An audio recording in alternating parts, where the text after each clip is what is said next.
From NJ.com, this is Talk is Cheap, a New York Giants podcast. We're talking Big Blue football all year round. Welcome on in, Giants fans, to episode 136 of the Talk is Cheap podcast right here on NJ.com. As always, I'm Matt Lombardo. I'm joined by Steve Politi once again, previewing Week 4 of the New Orleans Saints against the New York Football Giants at MetLife Stadium. Steve, this should be an exciting game because you have an offense with the Giants that finally found its footing last week, and a Saints team coming in that, even though this might not be your father's Saints or your older brother's Saints, still a lot of firepower with Drew Brees, Alvin Kamara, and Michael Thomas as well. It certainly has the look of the best game of the week, doesn't it? I mean, and I remember a couple of years ago down in the Superdome when it was a 42-49 wacky, one of the craziest games of the year. Of course, the year after that, it was 16-13. So, you just never know with the NFL. But on paper, certainly, if you're looking at it, it should be a fun one. Yep, no, I totally agree. And just a little bit of housekeeping before we dive into the matchup and break it down matchup by matchup heading into the game. If you like what you hear, we'd love if you'd subscribe on iTunes or Apple Podcasts. Leave us a 5-star review. Let us know what you like, what you don't like. It really helps us grow the show. And if you want to find us, we're on Google Play, iHeartRadio, Spotify, Spreaker, YouTube, SoundCloud, Stitcher. You can follow the pod on Twitter at TalkIsCheapNYG.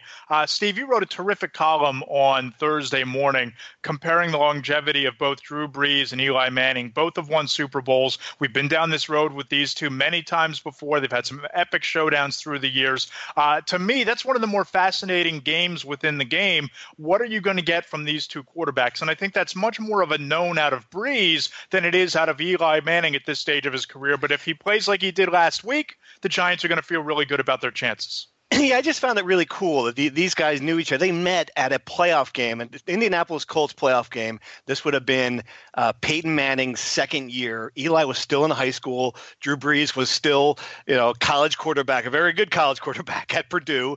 And they met in the sidelines, shook hands, and developed a relationship over the years. And it's kind of cool because, obviously Brees becoming an icon in New Orleans. Well, that's where Eli grew up, and that's where Archie Manning played his NFL career. And Brees is even sending his kids to the high school that Peyton and Eli went to. So there's a lot of different overlap there. The families know each other well. The players know each other well. There's just a lot of respect there, I think, also. And it's hard not to just, they've played a combined 471 games. I mean, it's hard not to just take a step back and marvel at that. There have been ups and downs for both, certainly, more downs lately for Eli than Brees. But, it's just really an impressive accomplishment. And there's no signs of slowing down. I asked Drew Brees, are you going to do this to your 45? And his answer was, I think I can, but that doesn't mean I'm going to. I mean, it was a really confident kind of answer. And if you watch him, we put on the highlights of the Falcons game. I mean, the way he's running that offense, the way he's fitting the balls into tight windows on the move. I mean, it is really impressive, and I know there are different 80%. He's completed 80% of his passes so far this year. That's amazing. Just a crazy wackatoid number. 1,078 yards, leads the league in passing, 8 touchdowns, passer rating of 122.2. It's amazing to think about a guy who, at this stage of his career, with the kind of longevity that he's had at age 39, is playing at this high a level. And of course, we saw Tom Brady win the Super Bowl 2 years ago, go back and lose to the Eagles last year. But Brees, to me, in terms of caliber of play, in terms of passing yards, in terms of every aspect of being a quarterback, at this advanced stage of his career, he's right up there, if not better than Brady in terms of production, in my opinion. It's hard to argue that. No, I will say this: in Tom's defense, Drew does have some weapons, a little bit better collection of weapons on the side. It's amazing that offense is loaded. But yeah, and he hasn't lost a step at all. There's no slippage there, and it's just it's fun to marvel at. Remember, this is a guy that a lot of people didn't think could be an NFL quarterback because of his height and his other tangibles. But it's just amazing the way he's operating that offense. Yeah, coming out of Purdue, I remember the same red flags, not really red flags, but question marks about Drew Brees as we saw coming out of Oklahoma with Baker Mayfield. Not quite NFL size. Is he going to be the kind of pocket passer you need him to be in the NFL? And Drew Brees, I mean, the track record speaks for itself. And for the Giants defense, you have to worry about Brees stretching it deep with the leading receiver in the NFL, Michael Thomas. But you have a little bit of an acid test of sorts in the backfield with Alvin Kamara. And this matchup for the old heads is always going to be Eli Manning versus Drew Brees when these two teams come together, right? But in terms of what's to come in the future, it's Saquon Barkley and Alvin Kamara. At least those are the two knowns. Kamara so far this year, 430 yards from scrimmage. He has 3 total touchdowns. He had 31 touches last week. So as much as we want to talk about the high-powered and explosive Saints passing game, a lot of that's starting to funnel through Kamara, and they move him around similarly to what the Giants did with Barkley last week, putting him as a wide receiver, throwing to him out of the backfield, handing it off. This is going to be fascinating to watch the Giants front seven against Alvin Kamara on Sunday. Yeah, I mean, he was targeted 20 times. Targeted 20 times in the game. I mean, they lined him out wide on one play I saw, and he just cut back in, and it was a simple pass over the middle that gained 15 yards. I mean, it's almost pick, play, pass. It's indefensible, So there's so many things he does, and I think it's funny. This would be a debate. This is going to make your head explode when I say this, but if you had to take one of these two running backs, gun to your head, Kamara or Barkley for the long term, I mean, you can make a pretty strong case that it's the third round pick, the Kamara from last year, just because of the way he is so good in the passing game and in so many different ways. And between the tackles as a runner, I mean, he's not as powerful as Barkley, but he is just as good as hitting the hole. So it's a fascinating kind of matchup between those two guys. Which one would you take, Matt? I'm just curious. Today, if you had to win a game on Sunday, I think you take Alvin Kamara, but I think that Barkley has the higher ceiling because of what he does as a runner, and I think that he has all of those same intangibles as Kamara, if not better. That's true. You have a good point.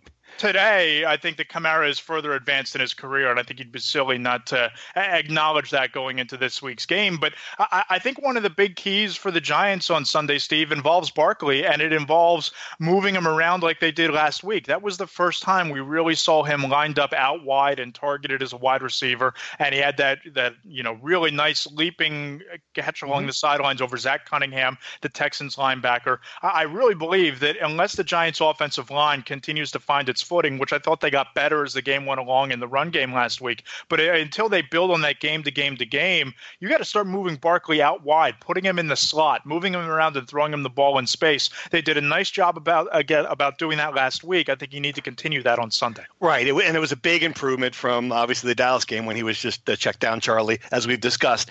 I also like what Barkley was able to do. I think he was taking the 2-3 yard gain a little bit more. He wasn't trying to, turn every carry into a 60-yard. I mean, I think that's an important little step in his development, realizing that sometimes a 4-yard gain is pretty good. And that was the biggest question about him coming out of college was he would get hit behind the line of scrimmage trying to bounce it outside, and we saw that a little bit against Jacksonville, and it paid off with the home run ball, the 68-yard touchdown. But I thought you're right that against Houston, he started to take the 2- and 3-yard gains up the middle.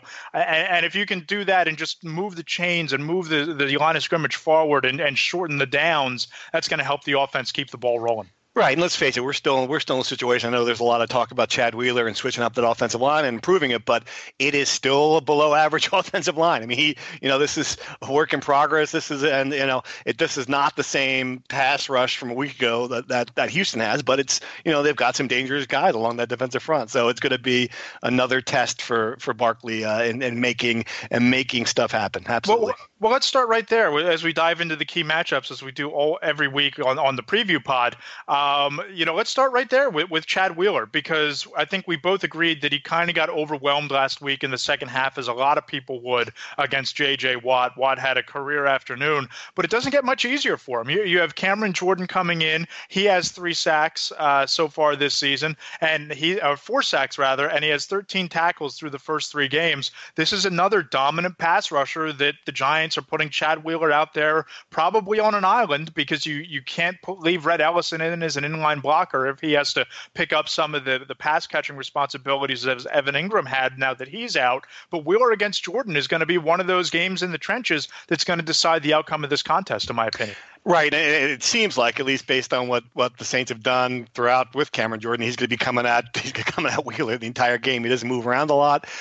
So yeah, I mean, that is a challenging situation. And you would think that they'd be, the Giants would be smart to try to get him some help along the way, run away from him, do some things they did last week, as far as rolling Eli out a little bit. There are a lot of things he can do. But yeah, Chad Wheeler's going to have to be better than he was a week ago. There's no question. Yeah, I think we'll see a little bit more of Elijah Penny, the fullback, this week, especially with Ingram being out. I don't know that you can run as many two tight end sets with Simonson and Ellison as maybe you could with Ellison and Ingram. But if you're going to have a fullback in there to chip, or if you're moving Barkley out into the slot and you can have Gallman and Penny in the backfield, I think that creates some matchup opportunities for you in the passing game and a little bit of unpredictability in the run game as well. Yeah, and Pat Shurmur raved about Ellison. It's funny, like every now and then you ask a routine question and you get an answer like, wow, this guy really, he compared him to Mark Bavaro. I mean, he was really, I think they like him a lot. He obviously had a great touchdown reception last week. I think you'll see,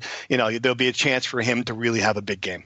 And as much as I'm very high on Evan Ingram, and I think that he's one of the better pass-catching tight ends in the league, probably top 5 or 10 in that category, I think the Giants' offense might be better with Ellison on the field because he's a much better blocker. And we saw last week that he's serviceable in the passing game when he caught that touchdown on a perfectly thrown ball from Eli, hit him in stride over the defender, and Ellison had to go up and grab it. And I thought he made a really nice catch. There is a long list of tight ends, of mediocre tight ends that are pass-catching tight ends that Eli Manning have turned into servable receivers over the years, right? I mean, I can have in front of me, you can make a list of these guys who, Bear Pasco, and I mean, some of these guys have, boss over the years. So this is just another opportunity for him, to be that guy, to be that safety valve, to be another big target for Eli down the field.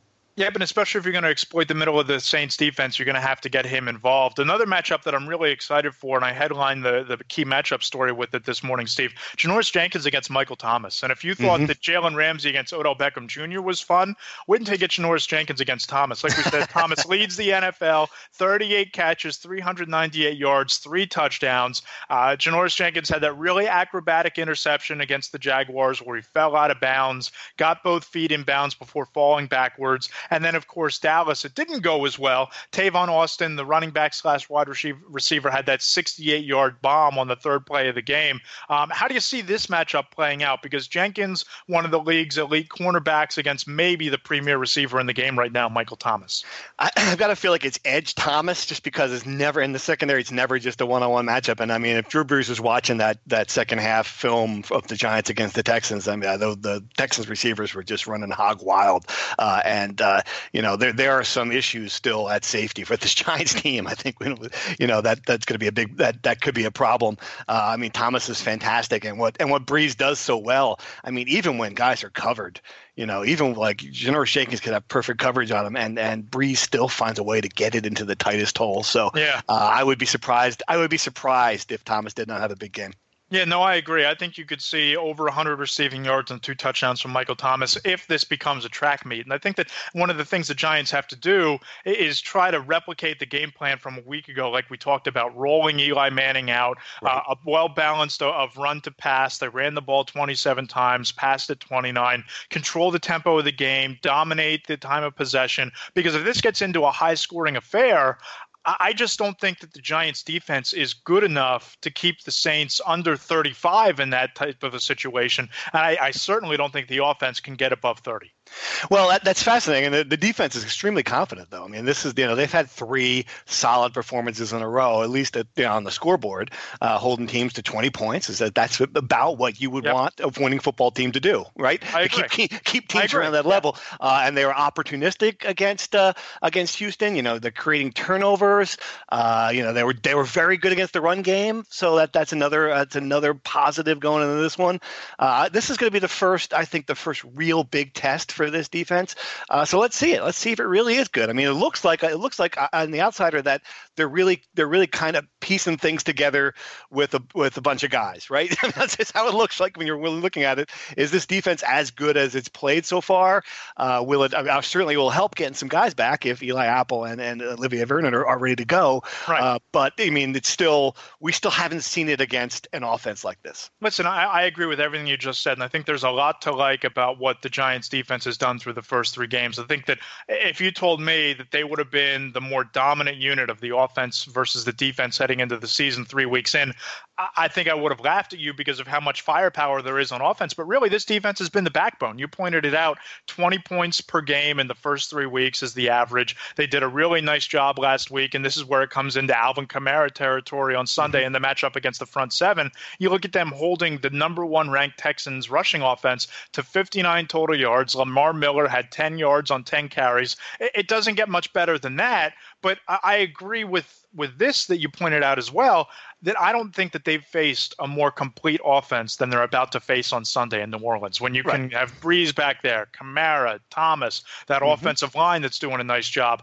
And Kamara, you just look at the numbers, 430 from scrimmage, 3 touchdowns, 16 carries, 66 yards. Last week, 15 catches for 124 yards. It's going to be a big boost if they can get Olivier Vernon back, and he was limited in practice on Wednesday. It's the first time he's even done that since August 26th when he suffered a high ankle sprain. So if they get Vernon back and can generate a pass rush on Brees, I think that helps. But I don't love the matchup of Kamara against the Giants front 7. Leonard Fournette, before he got hurt, 4.7 yards per carry in the first half. Ezekiel Elliott had a couple of big runs. Last week, I thought they played really well, played above their heads. And if they do that again, I think we start to change the dynamic of how we look at this season for the Giants if they can replicate that sort of success against Deshaun Watson and Lamar Miller against Kamara in the Brees ground attack. No, absolutely. And Damon Harrison up front is playing great. I mean, they've got to get guys in the backfield. They've got to put some pressure on Brees. They still haven't really had a pass rush, this Giants team, and that's, if this is a close game in the fourth quarter, you're going to want to be able to, any team, against any opponent, but certainly against Drew Brees, you're going to want to be able to make him make a mistake. And they haven't really put pressure on anybody yet. This is going to be another test to do that. But you're right. This is a step up. This is a step up in competition. So we'll see how the defense responds.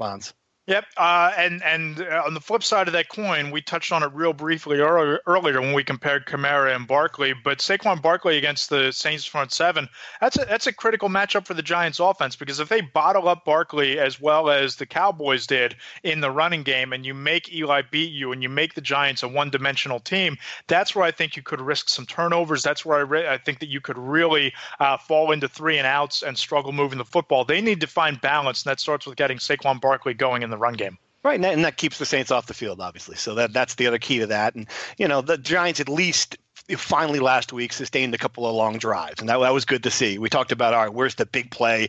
Where's the big play from Odell Beckham? Where's the breakout 80-yard catch or whatever? But at least last week there were some 6-play, 8-play drives down the field for scores. So that's a positive step. The offense, hadn't had a game like that. This is the best performance for Eli Manning in years, and one of the best ever. Right. No doubt about it. 86.2% was his second highest completion rating in his career, and 132.3 was his 10th highest quarterback rating. So he hasn't been this good in a long time. Let's see him do it in back-to-back weeks. Let's see him do it against, again, the Saints defense is not going to be regarded as one of the top defenses in the league. It's an opportunity for him to show more progress and show that maybe that last game wasn't a flash in the pan. I agree. And as far as Saquon goes, you look at the Saints rushing defense, 84.3 yards allowed per game, one of the stingiest in the NFL. And I reached out to Pro Football Focus because it seems like Saquon Barkley has been getting hit behind the line of scrimmage a lot through the first 3 games, especially against Dallas and against Jacksonville. Steve, let me tell you that of his 216 rushing yards, 174 yards have come after contact. Is that right? He only has 42 rushing yards on the year before taking on contact against the defense. What is the average? It's incredible. What is the average NFL? What is like Elliott or William? What do the average running back have? Yeah, I'm waiting. Yeah, I'm waiting for the reply. But I saw that metric and I was like, it doesn't surprise me. But I think that when people say, "Oh, well, what has Saquon Barkley done so far?" I think you point out the Zach Cunningham catch that turned the tide of the game, and you point out that number, 42 yards before contact out of 216. Yeah, and you mentioned that catch. I love that catch because the aggressiveness on 3rd and 2 when you thought, well, maybe Pat Shurmur's going to have him plow into the line and just try to get the first down. No, he was going for a 20-yard catch down the sideline. Barkley calling for the ball, saying, I'm here, like holding his hand up, and Eli trusting him. Eli trusting to throw it to him. So there's a lot of things on that play that were great. As far as that is 174 yards, that is incredible after 3 games. I mean, that is a wild statistic. Yeah, and I don't think it gets much easier against the Saints on Sunday. And just want to touch on something you just talked about, the aggressiveness of Pat Shurmur. I think we saw a little bit of it, and albeit it was perplexing and confusing with going for it on 4th and 1 from your own 38 against the Cowboys and not going for it on 4th and 1 from the 50. I really thought that they were much more aggressive overall against the Texans last week. Do you think this could be a trend? Do you think that we're going to start to see 4 weeks into his coaching career, we're going to see Pat Shurmur be more aggressive on offense, or is that still a bit of a wild card? I mean, I think it's trending in that direction, absolutely. And then those 2 calls were, because Cowboys were gutsy. Two of them, I think, both on the Giants side of the field. And I've followed the Giants for 20 years now. I don't think I ever saw Eli Manning plow into the line behind his center for yards. So that was in itself was an impressive wrinkle. And I hope he is aggressive because there's too many 4th and 1 punts. And I think all the metrics, all the advanced math that coaches love to ignore, in the heat of the trenches and the battle and all that stuff, show that you should be more aggressive on 4th down. It makes a huge difference, and you're going to lose some of those. But if you have a guy like Barkley and you have Eli, experienced veteran quarterback who can see where the hole is, he's absolutely right to do that. And I think it'll make a big difference, especially in a game like this. Every possession is going to matter. So why punt it away to Drew Brees if you have a chance, even at midfield on 4th and 1? Yep, and of course, I think the matchup that determines the outcome of the game is the Giants' pass rush and passing defense against Drew Brees, right? I think that as Drew Brees goes on Sunday, so too will the Saints and so too will the Giants. I mean, you look at even the game where they struggled against the Cleveland Browns, and albeit I think the Browns might have one of the top 2 or 3 most dominant and ferocious defenses in the league, and we saw what they did to the Jets last week, but 243 yards, 2 scores, not your mammoth Drew Brees performance that you might expect, and it took a bunch of missed kicks by the Browns for the Saints to win that game. Whereas if you look at the 2 wins, 396 yards and 3 scores, 439 yards and 3 scores against the Buccaneers and Falcons, respectively. If Brees has a big game, if he throws for over 300, 350 yards, shut the lights out, the party's over. Yeah, right. And we actually asked Sean Payton about that. Is this as good as Drew Brees has played? And he pointed out that, look, we've had 3 games. We've had 2 we were very good on offense. 1 game we did not play well. And he made a point of, so clearly he is not letting this get to the Saints' heads. He's pointing out that they were bad against the Browns and did not have a good offensive game. The Giants secondary, again, Curtis Riley, they've had some issues in cover situations. And certainly when it was clear that Deshaun Watson was going to drop back and pass on every down, they couldn't stop him. I mean, they was throwing 20-yard gains on every time he stepped back, it seemed like, and it was only the turnovers, only the opportunistic plays that stopped Houston in that game. So they need better coverage. They need a better pass rush. I think you're right. That could be a big mismatch for the Saints. I agree. Before we get into our picks, what's your big picture feel of this game? How do you think it plays out, and what do you think is the biggest key for the Giants? Big picture, it's another one of these. All right, so is this going to be a season? It's we keep I know it's like a week-to-week league, and but if they win this game, they're 2-2, and you're like, all right, well, there's potential for the Giants to do something here. It's not, it's not a crazy scenario for them to get to a situation, especially if the NFC East is going to be like this year, where teams are up and down. But if they're 1-3 and they're going on the road to a rested Carolina team, I mean, you're looking at a situation where this season it could be over before the Yankees start getting through the playoffs again. So, yeah, I mean, that's to me, and it's going to be like this every week for this team. But this is another one of these games, sort of that comes across to me as like, all right, this is a barometer of was Dave Gettleman right to go all in? Is Eli Manning back? Is this franchise going to turn around on a dime, or was 3-13 more of what this team really is? So it's going to be for me interesting to see how that plays out. And I tend to agree with that. And I think that when you look at the Giants' second half schedule, right, when you look at the last, let's say, 7 or 8 games of the season, and again, you don't want to get too far ahead of yourselves. Players call it a week-to-week league, yada, yada, yada. Well, we're not players. We can do that. There are some winnable games on that schedule. You go to San Francisco without Jimmy Garoppolo. You have the Bears. You have the Bears, who I think are, again, one of the more menacing defenses, but Mitchell Trubisky hasn't really taken the kind of progression that a lot of people might have liked to see. You have the Redskins coming to town. You have a Tennessee Titans team that who knows what they are at this point. Indianapolis Colts, I think that's a very winnable game on Christmas weekend. And the Cowboys here to close out the year. Of the final 6 games, I think if the Giants go 3-3 or 4-2, there's a good chance that you're in the mix for one of those wild card spots in an NFC that doesn't look to have those breakout teams that we thought they would coming into the season. But are you going to be 1-5 after 6? That's the That's the problem. That's the problem. They lose this week, then out Carolina, and then they have a short turnaround to play the Eagles. And I know Eli Manning is find some sort of magic. I don't know what that the Eagles have single-handedly tried to keep him in the league over the last few years with these big performances. But still, that's a possibility that I mean. Well, that's what I'm saying. You need to take care of business in this game. If you're 2-4 and you wind up winning 4 or 5 of those last 6, and you steal a game along the way, you can piece together a season where you're in the conversation. But if you lose on Sunday, I don't think any of that matters. Right, and then it's more likely that you're having a strong finish to go 7-9, which of course is the worst case scenario. We talked about like on draft day, if they go all in on this team, and you suddenly like, all right, so we're gonna get the running back. We're not going to worry. We're going to kick the can down the road with the quarterback. Eli's going to be okay. We're going to be fine. And now you're sitting there in that middle of the draft again. When you're 7-9, you're a team now you have a 38-year-old quarterback.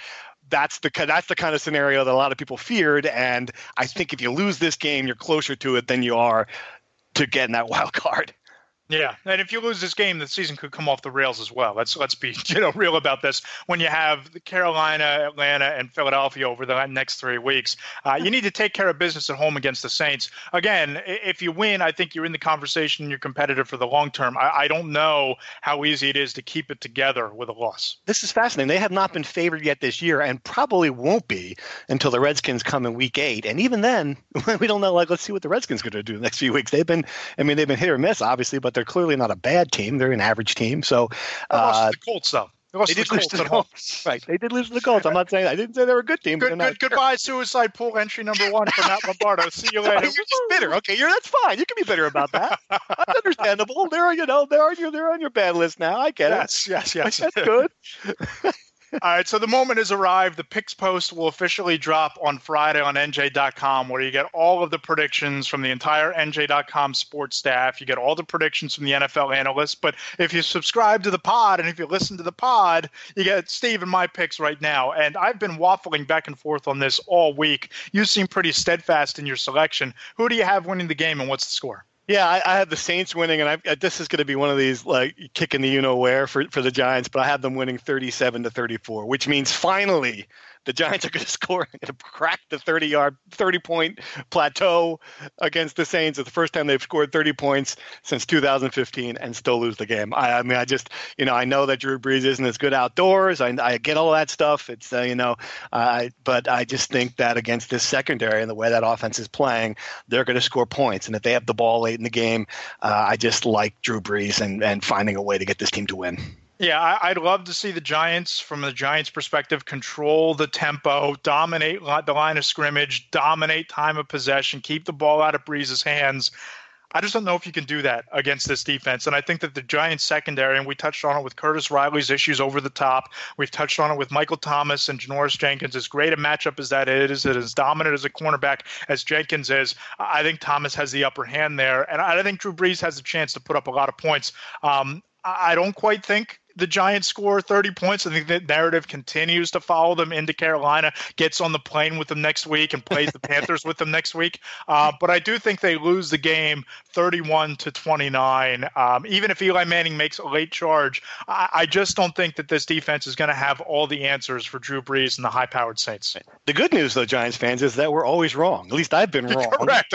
I mean, I'm just like, I was wrong last week. I was wrong against the Cowboys. I think I got right the against opener the right. Jaguars. Right, yeah, right against the Jaguars. I am also 1-2. Riding a 2-game losing streak in this one, so who knows?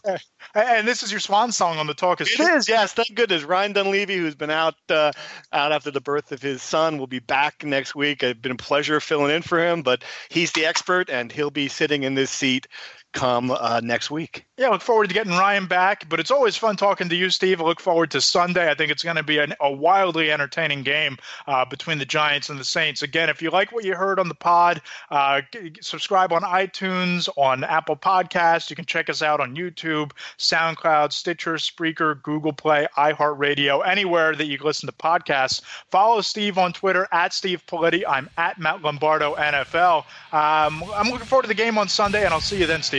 Me too. Thanks, Matt. See you then.